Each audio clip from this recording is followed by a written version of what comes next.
Hello, hello! Kamusta? Another day na life of Chong! Oh, nagbalik yung aking voiceover na intro, no? Kasi napakinggan ko yung mga luma akong intro eh. At maganda siya, promise. So, it's April 17 and it's a Friday. Bago nga ako magtrabaho ng alas 12 ay may inasikaso muna kami ni Papa kaya may bigla kaming umalis ng bahay. Ganun talaga minsan, no? Kahit nasa wisyo ka pero minsan parang mawawala ka sa wisyo. Ano daw? Kidding aside, yun na nga.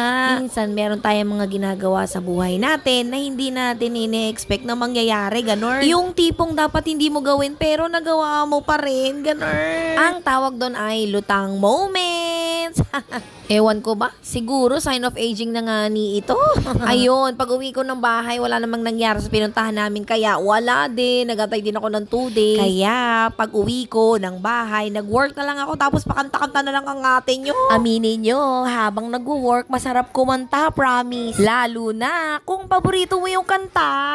Yung mga oras na yan, ang background ko ay si Papits. Nagbibidyoke, ganun. So ako, napapakanta na rin, ganun. May nabasa ka ako na ang kanta o ang mga kanta na paborito natin ay nakakapagpawala ng mga mabibigat na nararamdaman. Yes, totoo yun. Kaya kapag may problema kayo, kanta lang kayo, ganun. Matapos ko ngang magtrabaho ng alas 9 ng gabi, ay dumiretso na ako magluto ng adobong baboy at manok, ganun. Kasi kinabukasan yan, April 18, ay meron kami, summer getaway sa chapel namin sa Black Nazarene Chapel, ganun. Pa-Thanksgiving na rin namin sa postulant namin na si Brother Noel. Kasi tapos na ang kanyang service na 1 year sa aming chapel, ganun. At malilipat na naman siya sa ibang lugar para mag-serve as postulant. Salamat po, Brother Noel, Giovanni, sa inyong paglilingkod sa aming chapel. At sa San Lorenzo, ganun. Nung mga oras nga yan, gabi, ang mga youth ay nasa chapel namin kasi may recollection led by Brother Giovanni nga, ganun. Tapos sinundo ko lang si Sophie para sabay-sabay kami na kantahan ng happy birthday si Lolo kasi alas 12 na yan, ganun. Wala man lang kaming maraming handa, pero kailangan may cake kasi kailangan gawin ng tradition na blowing of the cake, ganun. Kasi ako, para sa akin, mas mahalaga na kahit simpleng celebration lang, basta may cake na maliit o cupcake nga lang, okay na. Basta makapag-blow ka at makapag-wish sa birthday mo, ganun. Kung hindi man yan cake o cupcake man yan o kahit ano, basta makapag-blow ka ng candle, para sa akin, matutupad yung wish mo, ganun. Bilang ako na nga lang ang nag-iisang nilang anak, syempre gagawin ko ang lahat para mapasaya sila, ganun. Kahit sa simpleng paraan ko ng pagpapakita ng pagmamahal sa kanila, ganun. Hindi naman mahalaga kung maraming handa o may handa o wala mang handa, ganun. Ang mahalaga, naalala mo ang birthday nila at nabati mo sila,